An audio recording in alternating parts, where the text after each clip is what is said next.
The greatest mistake people make is believing their mind is always on their side. They think every thought is truth, every emotion is a guide, every desire is justified. This is how most are ruled, not by kings, not by tyrants, but by their own minds. Your mind is not your ally. It is a skilled manipulator. It can be sharp enough to build empires, yet deceitful enough to destroy them from within. It operates like a servant who pretends to obey, but secretly waits for a moment to take control. If you do not watch it carefully, it will act in its own interest, not yours. It will choose comfort over progress, safety over ambition, and immediate pleasure over lasting power. The mind is not inherently loyal. Its loyalty depends entirely on the strength of the one commanding it. If you are disciplined, it will bow to your orders. If you are weak, it will take command, often without you realizing it. This is why people wake up years later, wondering how their life drifted into mediocrity. They believed they were making choices, when in truth, their mind was leading them like a prisoner being escorted by a guard. You may think you are the master, but if your thoughts control your actions without resistance, you are the servant. A cunning servant never reveals its full betrayal at once.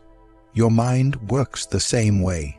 It will start small, convincing you to take a day off when you plan to work, telling you that one indulgence won't matter, convincing you to avoid discomfort just for today. These are not harmless moments, they are strategic moves to weaken your authority over it.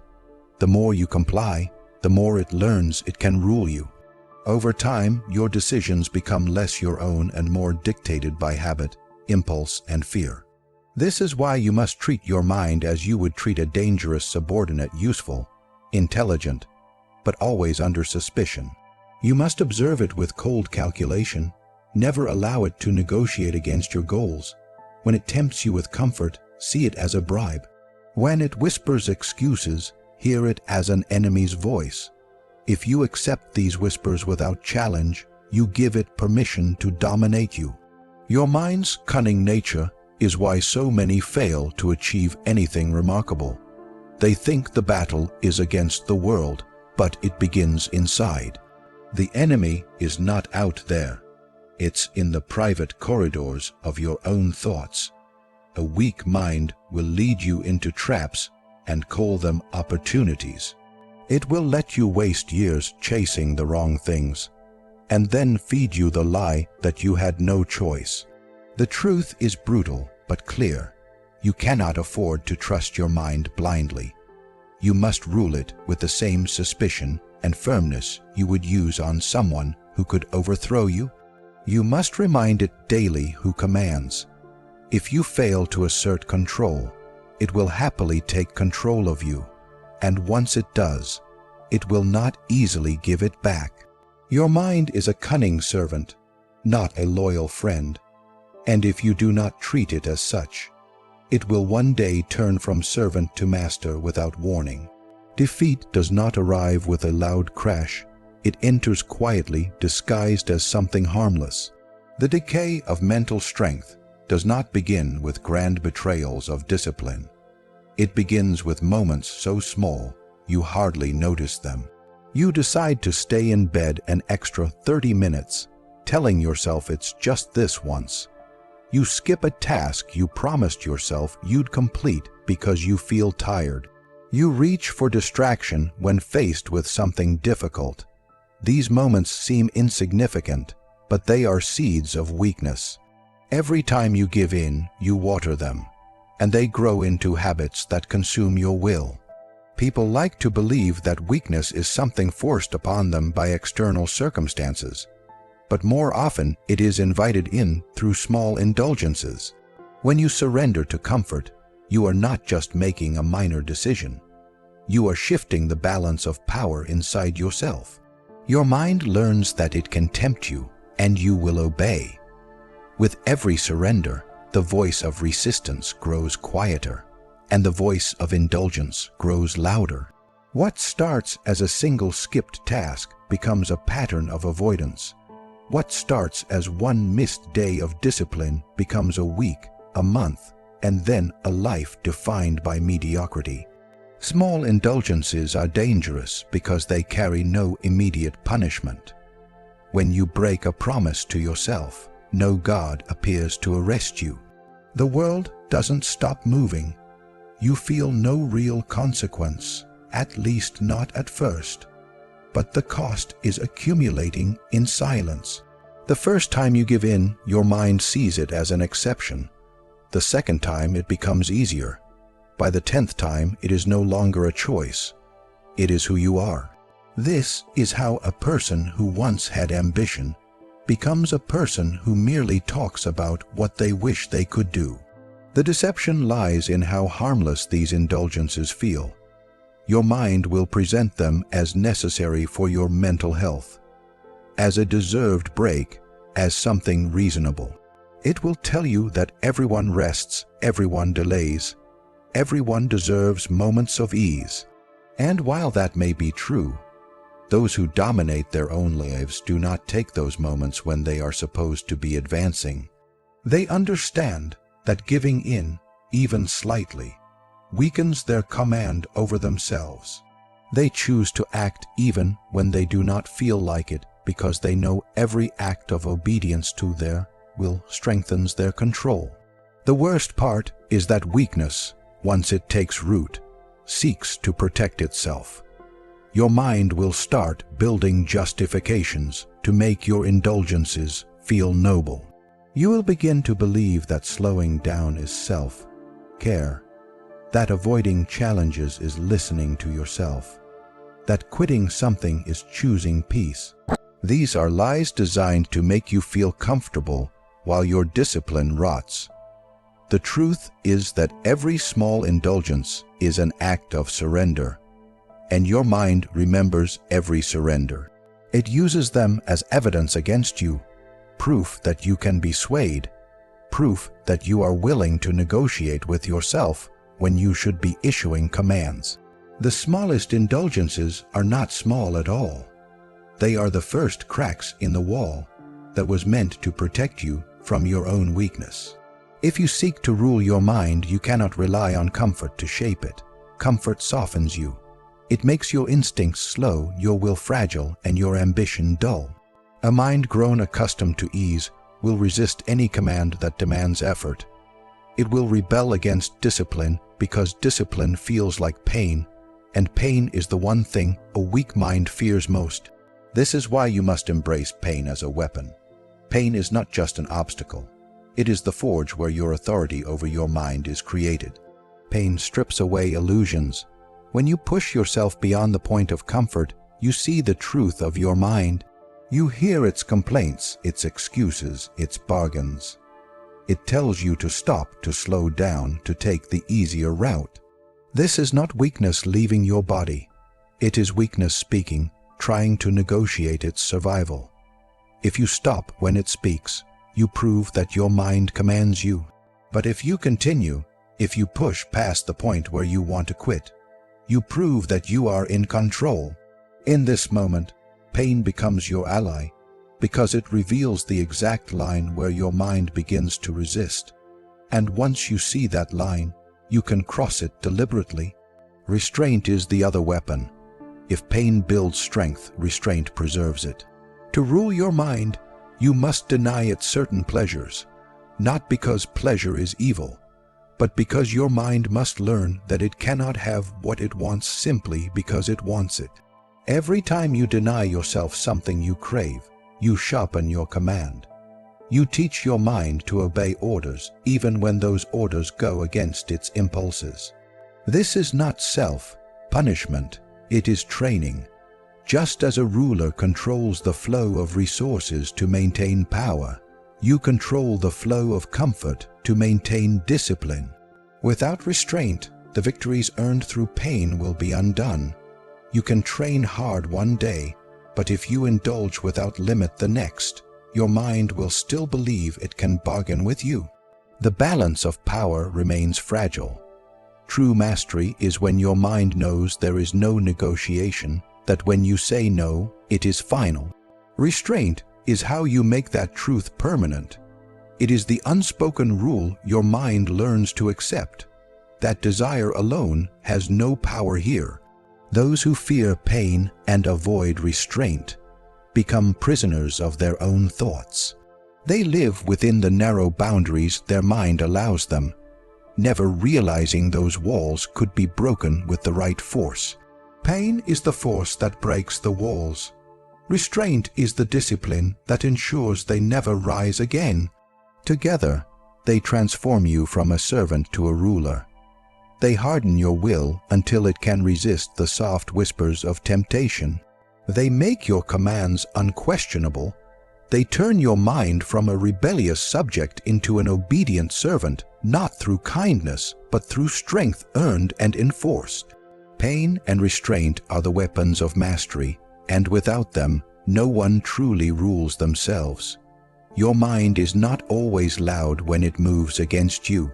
It often works in silence, shifting your thoughts little by little until you do not even notice the change. It is a strategist, and like all skilled strategists, it prefers to operate unseen. This is why observation is your greatest defense.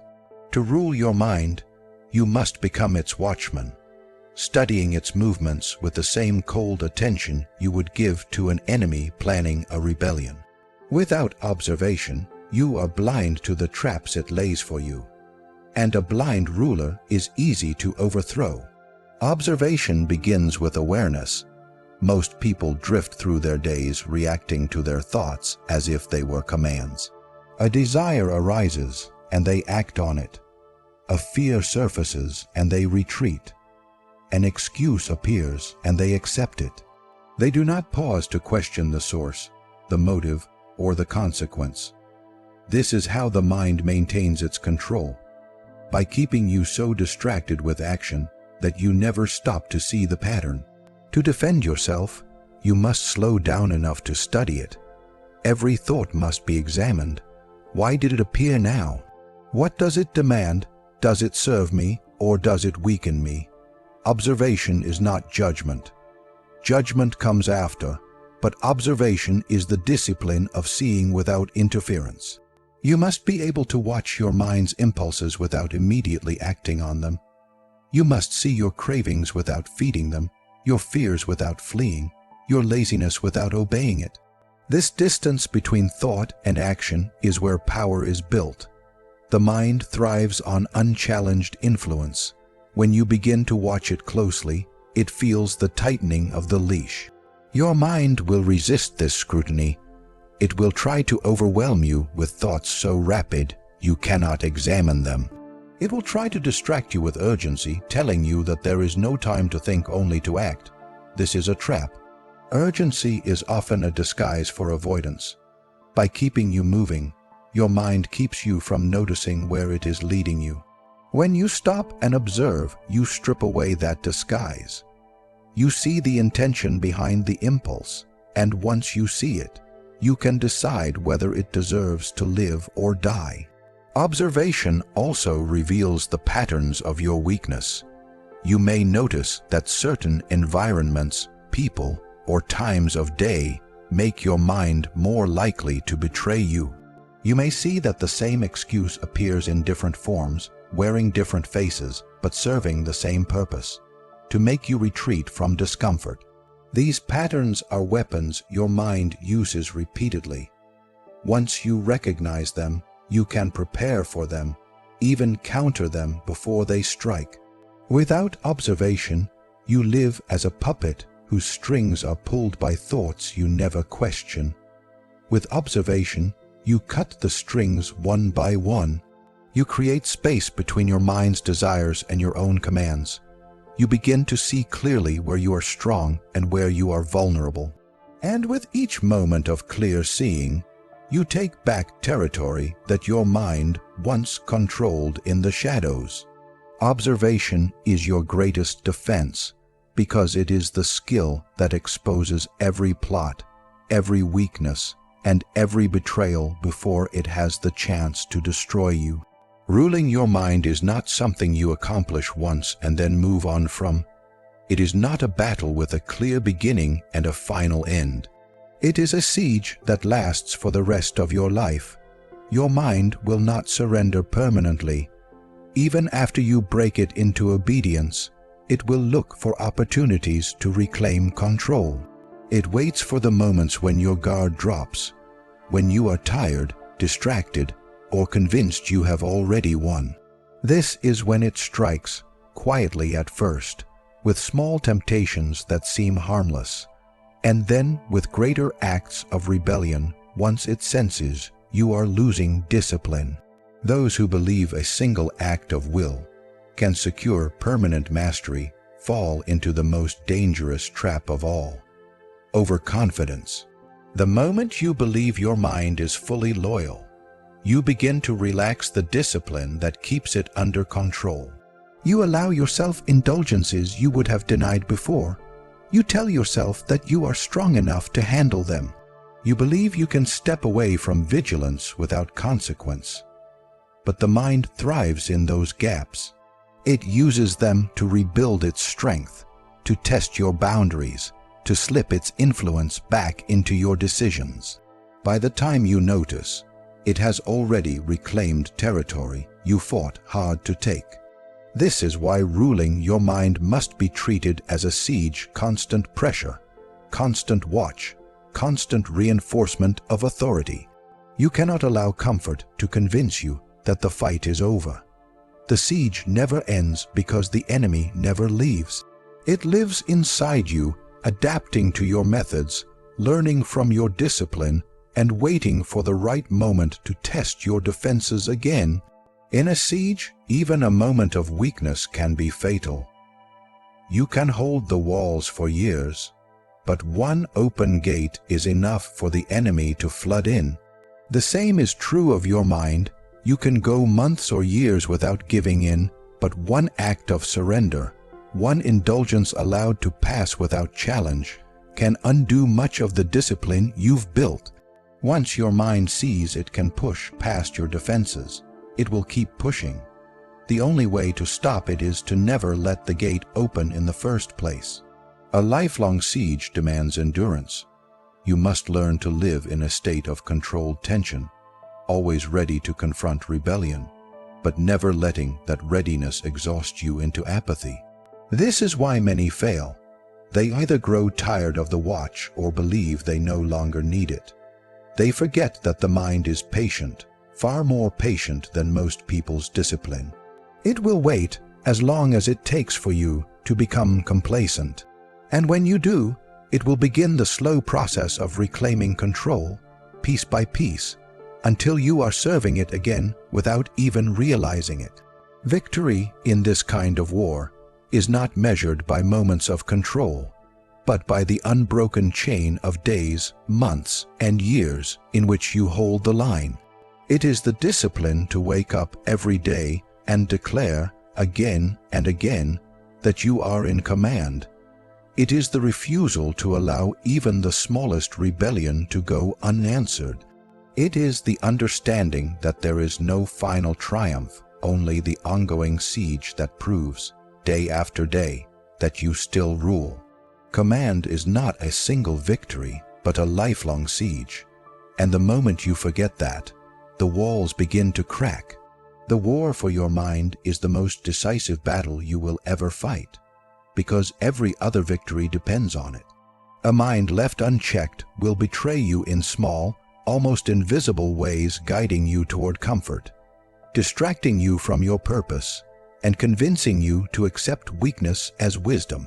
To rule it, you must recognize its cunning nature, crush weakness at its roots, wield pain and restraint as your tools, observe its every move with cold precision, and hold command not as a momentary triumph but as a siege without end. Mastery is not given and it is not found. It is seized, held, and defended for as long as you live.